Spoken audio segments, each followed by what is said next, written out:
ಕಡೆಚೂರು ಬಾಡಿಹಾಳ ಕೈಗಾರಿಕಾ ಪ್ರದೇಶದ ಕೆಮಿಕಲ್ ನೀರು ಹಳ್ಳಕ್ಕೆ ಹೋಗ್ತಿದೆ. ತ್ಯಾಜ್ಯ ಮಿಶ್ರಿತ ವಿಷಕಾರಿ ನೀರನ್ನ ಹಳ್ಳಕ್ಕೆ ಬಿಡ್ತಾ ಇದೆ ಈ ಕೆಮಿಕಲ್ ಕಂಪನಿ.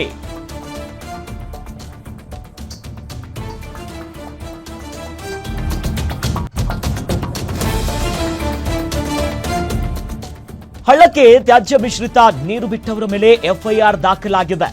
ಕಿಲ್ಲನಕೇರ ಗ್ರಾಮದ ಹೊರವಲಯದ ಹಳ್ಳಕ್ಕೆ ಈ ವಿಷಕಾರಿಯಾಗಿರುವಂತಹ ನೀರನ್ನ ಆ ಕಂಪನಿ ಬಿಡ್ತಾ ಇದೆ.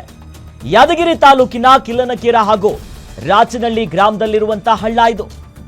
ಕೆಮಿಕಲ್ ನೀರು ಡಂಪ್ ಮಾಡುವಂತಹ ಟ್ಯಾಂಕರ್ ಜೊತೆಯಲ್ಲಿ ಆ ಚಾಲಕನ ಮೇಲೂ ಕೂಡ ಸದ್ಯ ದೂರಾಗಿದೆ.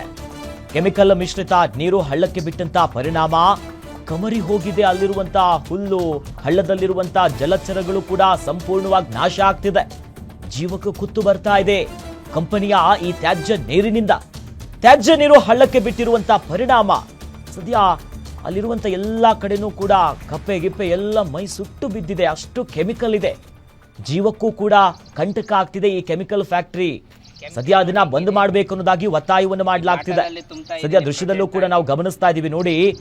ನಿಜಕ್ಕೂ ಅದು ನೀರಂತೂ ಅಲ್ವೇ ಅಲ್ಲ, ಹಳ್ಳಕ್ಕೆ ಬಿಟ್ಟಿರುವಂತ ಕೆಮಿಕಲ್ ಈ ಮಿಶ್ರಿತವಾಗಿರುವಂತದ್ದು. ಪಾಪ ಯಾರೋ ಒಬ್ರು ಬಾಟಲ್ಗೆ ಹಾಕಿ ತೋರಿಸ್ತಿದ್ದಾರೆ ಅಲ್ಲಿನ ನೈಜ ಚಿತ್ರಣ ಏನು ಅನ್ನೋದು.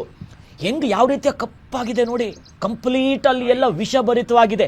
ಇದನ್ನ ಲ್ಯಾಬಿಗೆ ಕಳಿಸಿ ಇದರಲ್ಲಿ ಕೆಮಿಕಲ್ ಇದೆ ಅಥವಾ ಮತ್ತೊಂದಿದೆ ಅಂತ ನಾವು ಹೇಳೋದು ಬೇಡ, ಅದು ನೋಡ್ತಾ ಇದ್ರೆ ಗೊತ್ತಾಗುತ್ತೆ. ಈ ಗಾಡಿಗೆಲ್ಲ ನಾವು ಗ್ರೀಸ್ ಹಾಕ್ತಿವಲ್ಲ, ಕಂಪ್ಲೀಟ್ ಹಂಗೆ ಇದೆ ನೋಡಿ. ಇದರಿಂದ ಹೆಚ್ಚು ಕಡಿಮೆ ಈಗಾಗಲೇ ಕಪ್ಪೆಗಳ ಮೈಯೆಲ್ಲ ಸುಟ್ಟೋಗಿದೆ. ಗಿಡಗಳೆಲ್ಲ ನೋಡಿ ಕಮರಿ ಹೋಗಿದೆ. ಯಾಕಂದ್ರೆ ಅದರ ಪ್ರಭಾವ ಅಷ್ಟರ ಮಟ್ಟಿಗಿದೆ, ಅಷ್ಟು ಕೆಮಿಕಲ್. ಯಾರೋ ಹಸುಗಿಸು ಏನೋ ನೀರು ಕುಡಿಯೋದಕ್ಕಂತ ಯಾರೋ ಪ್ರಾಣಿಗಳು ಹೋಯ್ತು ಅಂತಂದ್ರೆ ಅವ್ರ ಕತೆ ಮುಗೀತು. ಯಾರೋ ಮಿಸ್ ಆಗಿ ಬಿದ್ರು, ಹೆಚ್ಚು ಕಡಿಮೆ ಆಯ್ತು. ಸುತ್ತಮುತ್ತ ಇರೋರು, ಅಲ್ಲಿರುವಂತ ಈ ಸಣ್ಣ ಪುಟ್ಟ ಮೀನು, ಕಪ್ಪೆ, ಹುಳಗಳು ಕೇರ್ ಮಾಡ್ಲೇಬೇಕು ಪ್ರಕೃತಿ ಬಗ್ಗೆ.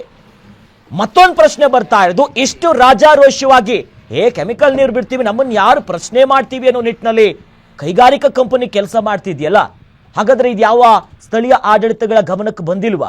ಬಂದಿದ್ರು ಕೂಡ ಏನಾಗತ್ತೆ, ಯಾರು ನಮ್ಮನ್ನು ಹೇಳ್ತಾರೆ ಅನ್ನುವಂತ ಮೈಂಡ್ ಸೆಟ್ ಅಲ್ಲಿದ್ದಾರ. ಸದ್ಯ ಈಗ ಎಫ್ಐಆರ್ ಆಗಿದೆ, ಅವ್ರ ಮೇಲೆ ಕ್ರಮಕ್ಕೆ ಮುಂದಾಗಿದ್ದಾರೆ. ಬಟ್ ಕಂಪ್ಲೀಟ್ ಆಗಿ ಅಲ್ಲಿನ ಜನ ಹೇಳ್ತಾ ಇರುವುದು, ಈ ಕೆಮಿಕಲ್ ಫ್ಯಾಕ್ಟರಿ ಏನಿದೆಯಲ್ಲ ಈ ಕೈಗಾರಿಕಾ ಪ್ರದೇಶದಲ್ಲಿದೆ, ಇದನ್ನು ಬಂದ್ ಮಾಡಬೇಕು. ಬೇಡಪ್ಪ, ಸಮಸ್ಯೆ ಆಗ್ತಿದೆ, ನಮಗೆ ಕಣ್ಮುಂದೆನೇ ಇದೆ ಸಮಸ್ಯೆಗಳು.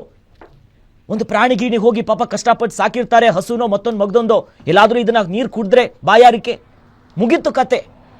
ಇದನ್ನ ಲ್ಯಾಬಿಗೆ ಕಳಿಸಿ ಇದರಲ್ಲಿ ಕೆಮಿಕಲ್ ಇದೆ ಅಂತ ಪ್ರೂವ್ ಮಾಡುವಂಥದ್ದೇ ಬೇಕಾಗಿಲ್ಲ. ಯಾಕಂದ್ರೆ ನೋಡಿದ್ರೆ ಗೊತ್ತಾಗುತ್ತೆ ಅದರಲ್ಲಿ ಎಷ್ಟು ಕೆಮಿಕಲ್ ಇದೆ, ವಿಷಭರಿತವಾಗಿದೆ. ಹಳ್ಳಕ್ಕೂ ಬಿಡ್ತಿದ್ದಾರೆ. ಅದನ್ನ ಫಿಲ್ಟರ್ ಮಾಡಿ ಅದರದ್ದೇ ಆದಂತಹ ರೂಲ್ಸ್ ಅಂಡ್ ರೆಗ್ಯುಲೇಷನ್ಸ್ ಗಳಿರುತ್ತೆ ಕಂಪನಿಗಳಿಗೆ ನೀರು ಬಿಡುವ ಮುನ್ನ. ಮತ್ತೊಂದು ಕಡೆಯಲ್ಲಿ ಇದು ಯಾವ ರೀತಿಯಾದಂಥ ಕೆಮಿಕಲ್ ಇದೆ, ಇದ್ರ ಪ್ರಭಾವ ಏನು, ಏನೇನು ಲ್ಯಾಬ್ ಟೆಸ್ಟ್ ಮಾಡಿದಂಥ ಸಂದರ್ಭದಲ್ಲಿ ಎಲ್ಲವೂ ಕೂಡ ಬಯಲಾಗುತ್ತೆ. ಕಂಪ್ಲೀಟ್ ತ್ಯಾಜ್ಯ ಮಿಶ್ರಿತವಾಗಿದೆ. ಆ ನೀರನ್ನ ಹಳ್ಳಕ್ಕೆ ಬಿಡ್ತಿದ್ದಾರೆ. ಟ್ಯಾಂಕರ್ ಇಂದ ತಗೊಂಡು ಬಂದು ಸುರಿದು ಹೋಗೋದಂತಲ್ಲಿ. ಸದ್ಯ ಅಲ್ಲಿನ ಸ್ಥಳೀಯರು ಆಕ್ರೋಶವನ್ನ ಹೊರಗಾಕ್ತಿದ್ದಾರೆ. ಆಕ್ರೋಶ ಅಲ್ಲ, ನಿಜಕ್ಕೂ ಬೇಸರದ ವಿಚಾರ ಇದು. ನೋಡ್ತಿದ್ದಂತೆ ನೋಡಿ ಆ ಗಿಡಗಳೆಲ್ಲ ಯಾವ ರೀತಿಯ ಕಮರಿ ಹೋಗಿದೆ, ಕಂಪ್ಲೀಟ್ ಸುಟ್ಟೋಗಿದೆ. ಎಲ್ಲೋ ಮಕ್ಕಳು ಯಾರು ಆಟ ಆಡ್ಕೊಂಡು ಏನೋ ಬಂದ್ರಪ್ಪ, ಹೆಚ್ಚು ಕಡಿಮೆ ಆದ್ರೆ ಯಾರು ಜವಾಬ್ದಾರಿಯನ್ನ ಹೊರ್ತಾರೆ? ಕೆಲ್ಲನಕೇರ ಗ್ರಾಮ ಸುತ್ತಮುತ್ತಲಿನ ಭಾಗದಲ್ಲಿ ಎಲ್ಲರೂ ಕೂಡ ಇದೇ ಸಮಸ್ಯೆ. ಕಡೆಚೂರು ಮತ್ತು ಬಾಡಹಾಳ ಕೈಗಾರಿಕಾ ಪ್ರದೇಶದ ಕೆಮಿಕಲ್ ನೀರನ್ನ ಹಳ್ಳಕ್ಕೆ ಬಿಡ್ತಿದ್ದಾರೆ. ಒಂದು ಕಡೆ ಜೀವಕ್ಕೂ ಕೂಡ ಕಂಟಕ ಆಗಿದೆ, ಮತ್ತೊಂದು ಕಡೆ ಅಲ್ಲೆಲ್ಲ ಕಪ್ಪೆ ಇತ್ತಂತೆ, ಆ ಕಪ್ಪೆ ಮೈಯೆಲ್ಲ ಸುಟ್ಟೋಗಿದೆ. ಅಷ್ಟರ ಮಟ್ಟಿಗಿದೆ. ಅವುಗಳು ಕೂಡ ಜೀವನೇ. ನಮ್ಮ ಲಾಭಕ್ಕೆ ನಮ್ಮ ದುಡ್ಡು ಬರುತ್ತೆ, ನಾವು ಕಂಪನಿ ನಡೆಸ್ತೀವಿ ಅಂದ್ರೆ ಆಗಲ್ಲ.